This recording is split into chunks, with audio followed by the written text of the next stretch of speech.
নমস্কার, আপনারা দেখছেন চ্যানেল এবিসি। আমি বিজয়, আর প্রত্যেক দিনকার মতো আপনাদের সামনে উপস্থিত হয়ে গেছি।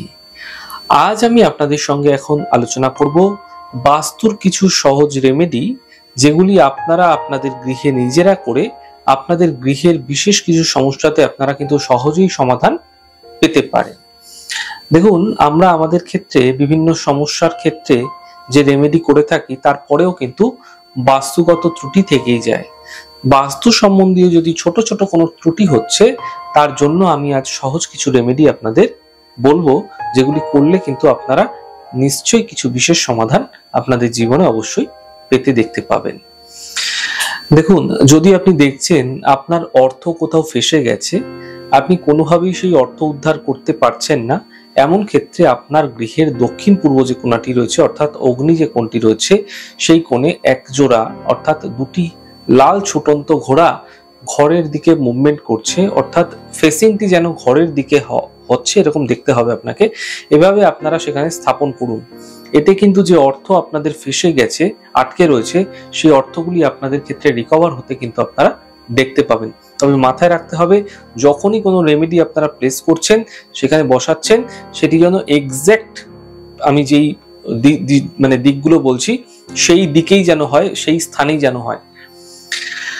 দেখুন, যদি আপনি কোনো ট্রেন্ডিং বিজনেস করছেন এবং সেই ব্যবসায় আপনি সাফল্য পেতে চাইছেন, এমন ক্ষেত্রে আপনি আপনার গৃহের পূর্ব দিকে একটি পেতলের যে সূর্য রয়েছে, সেই সূর্য স্থাপন করুন। এই প্রক্রিয়ার মাধ্যম দিয়ে ট্রেডিং ব্যবসায় আশানুরূপ ফললাভ কিন্তু আপনারা পেতে দেখতে পাবেন। দেখুন, যদি আপনি কোনো কোর্ট কেসে ফেসে আছেন এবং সেই কোর্ট কেসে আপনি দ্রুত রিকভারি চাইছেন, মুক্তি চাইছেন, এমন ক্ষেত্রে একজোড়া লাল ছুটন্ত ঘোড়া ঘরের দিকে মুভমেন্ট করছে এমন ভাবে দক্ষিণ দক্ষিণ পূর্ব কোণায় রাখতে হবে, অর্থাৎ দক্ষিণ পূর্ব কোণার দক্ষিণ দিকটিতে রাখতে হবে। এই প্রক্রিয়ার মাধ্যম দিয়ে কোর্ট কেসে দ্রুত কিন্তু আপনাদের ক্ষেত্রে সলভ হওয়া সম্ভব হবে। দেখুন, যদি আপনি ব্যবসায় আশাতীত ফললাভ চাইছেন, আপনি ব্যবসাকে একটা উচ্চ জায়গায় নিয়ে যেতে চাইছেন, এমন ক্ষেত্রে সবুজ রঙের সিনারি আপনার গৃহের উত্তর দিকে স্থাপন করুন। এই প্রক্রিয়ার মাধ্যম দিয়ে ব্যবসা ক্ষেত্রে আশাতীত ফললাভ আপনারা দেখতে পাবেন। তবে মাথায় রাখতে হবে, সেই সিনারির মধ্যে যেন কোনোভাবেই পাহাড়ের চিত্র না আসে। পাহাড়ের চিত্র অত্যন্ত ভারী, উত্তর দিকে সর্বদা সবুজের অথবা জলের চিত্র রাখা যেতে পারে, তা আপনাদের জন্য শুভ হবে। দেখুন, যদি দেখছেন আপনার সন্তানের মধ্যে একটা উগ্রতা চলে আসছে, একটা অ্যাগ্রেসিভ বিহেভিয়ার চলে আসছে, তিনি উগ্র স্বভাবের হয়ে যাচ্ছে, তাহলে আপনার সন্তানের মধ্যে যদি উগ্রতা লক্ষ্য করছেন, তাহলে কি করবেন? এমন ক্ষেত্রে আপনার গৃহের যে উত্তর পশ্চিম অর্থাৎ বায়ু যে কোণাটি রয়েছে, এই কোণায় পা ভাঁজ করে আছে এরকম পেতলের একটি হরিণ আপনারা সেখানে স্থাপন করুন। এতে আপনার সন্তানের মধ্যে যে উগ্রতা আপনি লক্ষ্য করছিলেন, সেগুলি কিন্তু ধীরে ধীরে প্রশমিত হতে অবশ্যই দেখতে পাবেন। দেখুন, যদি দেখছেন আপনার ঘরে কোনো পশু আছে, কোনো পোষ্য রয়েছে, অর্থাৎ কুকুর হতে পারে, পাখি হতে পারে, যে কোনো ধরনের পশুই হতে পারে, যে কোনো পৌষ যদি আপনার ঘরে থেকে থাকে, তাহলে তাকে কখনোই কিন্তু দক্ষিণ দক্ষিণ পশ্চিম দিকের ঘরে ভুলেও রাখবেন না। এই কোণটি ডিসপোজাল জোনের মধ্যে পড়ে যায়, তাই এই কোণে আপনার গৃহে যদি আপনারা পৌষটিকে রাখছেন, তাহলে সেটি কিন্তু কিছু ক্ষতির সমস্যার কারক হতে পারে, কিছু ক্ষতির কারক হতে পারে। তার ক্ষেত্রে কিছু না কিছু সমস্যা কিন্তু ক্রমাগত লেগে থাকবে। তার হেলথের ক্ষেত্রে হতে পারে, তাকে নিয়ে হতে পারে, কিছু না কিছু সমস্যা কিন্তু তৈরি হয়ে যাবে। তাই কখনোই কিন্তু আপনারা আপনার গৃহের পোষ্য জীবকে দক্ষিণ দক্ষিণ পশ্চিম কোণায় রাখবেন না, তা আপনাদের জন্য শুভ নয়। দেখুন, যদি আপনার মধ্যে কনফিডেন্স লেভেলের কম হতে দেখতে পাচ্ছেন, কমে যাচ্ছে, ফলে আপনার হওয়া কাজেও কিন্তু আপনি কনফিডেন্ট পাচ্ছেন না, এমন ক্ষেত্রে কি করবেন? দেখুন, দক্ষিণ দক্ষিণ পূর্ব কোণায় নীল রং, সাদা রং এবং জল এবং আয়নার ব্যবহার কখনোই ভুলেও করবেন না। স্থানটিতে, এই জোনটিতে আপনারা ভুলেও কোনো রকম নেশাদ্রব্যের জিনিসপত্র রাখবেন না।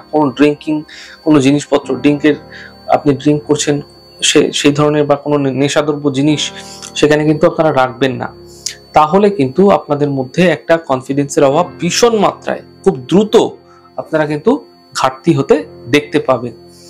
যদি আপনারা এমনটি করছেন, এতে আপনাদের মধ্যে কনফিডেন্স লেভেল কিন্তু বৃদ্ধি হতে পারে। যদি আপনারা সেখানে কোনো নেশাদ্রব্য না রাখছেন, নীল রং, সাদা রং, আয়না এগুলির ব্যবহার যদি না করছেন, এতে কিন্তু ফায়দা অবশ্যই মিলবে। দেখুন, যদি আপনি দেখছেন আপনার মধ্যে অ্যাংজাইটি, চিন্তা, ডিপ্রেশন বেড়ে যাচ্ছে, আপনি মানসিক অবসাদে ভুগছেন, এমন ক্ষেত্রে বাস্তুর পূর্ব দক্ষিণ পূর্ব অর্থাৎ পূর্ব দক্ষিণ কোণে অর্থাৎ অগ্নিকোণার যে পূর্ব দিকটি রয়েছে, পূর্ব ফেসটি রয়েছে, সেই স্থানটি আপনাদের ক্ষেত্রে কিন্তু ভীষণভাবে ভালো করে দেখতে হবে। সেই স্থানটিতে যদি ভীষণ স্টোরেজ থাকে, যা বহুদিন ধরে আপনাদের ক্ষেত্রে রয়ে গেছে স্টোরেজ, এরকম ধরনের জোন কিন্তু আপনাদের ক্ষেত্রে আপনার মানসিক অ্যাংজাইটি, ডিপ্রেশনকে বাড়িয়ে তুলতে পারে। তাই আপনাদের মাথায় রাখতে হবে এই স্থানটি কিন্তু কোনোভাবেই আপনাদের ক্ষেত্রে স্টোরেজ রাখা চলবে না। এখানে কিন্তু টয়লেট নির্মাণ ভুলেও করবেন না, এতে আপনাদের মধ্যে চিন্তা, ডিপ্রেশন, অ্যাংজাইটিগুলি বৃদ্ধি পাবে। তাই এগুলি করা থেকে বিরত থাকুন, তা আপনাদের জন্য শুভ হবে। দেখুন, যদি আপনি আপনার মধ্যে ক্রিয়েটিভিটিকে বৃদ্ধি করতে চাইছেন, আপনি চাইছেন আপনার ক্রিয়েশনের মধ্যে নতুনত্ব থাকুক, নতুন কিছু আইডিয়া থাকুক, এমন ক্ষেত্রে আপনারা নর্থ ইস্ট অর্থাৎ উত্তর পূর্ব, যাকে আমরা ঈশান কোণা বলে থাকি, এই ঈশান কোণায় আপনারা আমরা যে ওঙ্কার দিই না, সেই ওঙ্কারের একটি সিম্বল যদি ব্রাশের হয় অর্থাৎ পেতলের হয় তাহলে অত্যন্ত ভালো। এই পেতলের সিম্বলটি সেখানে স্থাপন করুন, এতে আপনাদের মধ্যে ক্রিয়েটিভিটি কিন্তু বৃদ্ধি পেতে আপনারা অবশ্যই দেখতে পাবেন। দেখুন, যদি আপনি আপনার ব্যবসায় লস খাচ্ছেন, ক্রমশ লস খেয়ে যাচ্ছেন এবং সেই লস থেকে আপনারা রিকভারি চাইছেন, আপনি চাইছেন ব্যবসাটাকে যেন ঘুরে দাঁড় করানো যেতে পারে, বারংবার ধরে লস হয়ে যাচ্ছে, এমন ক্ষেত্রে আপনার গৃহের দক্ষিণ পূর্ব যে কোণটি রয়েছে অর্থাৎ অগ্নিকোণটি যেটি রয়েছে, সেই স্থানে গৃহের ভেতরের দিকে মুখ করে লাল রঙের জোড়া দুটি ঘোড়া এবং পেতলের অগ্নিশিখার স্ট্যাচু সেখানে রাখার চেষ্টা করুন। অর্থাৎ জোড়া যে ঘোড়া রয়েছে, লাল রঙের ঘোড়া, সেই ঘোড়ার মুভমেন্ট যেন ঘরের ভেতরের দিকে থাকে, যে কোনো ভাবেই হোক ঘরের ভেতরের দিকে থাকবে, এবং সেখানে পেতলের একটি অগ্নিশিখা, যেটি বাস্তুর যে রেমেডি আছে, সেই অগ্নিশিখার স্ট্যাচু কিন্তু সেখানে রাখুন। যদি আপনারা এমনটি করছেন, এতে আপনাদের ব্যবসাতে যে লস আপনারা বারবার ধরে দেখতে পাচ্ছিলেন, সেগুলি কিন্তু ধীরে ধীরে রিকভার হতেও আপনারা দেখতে পাবেন।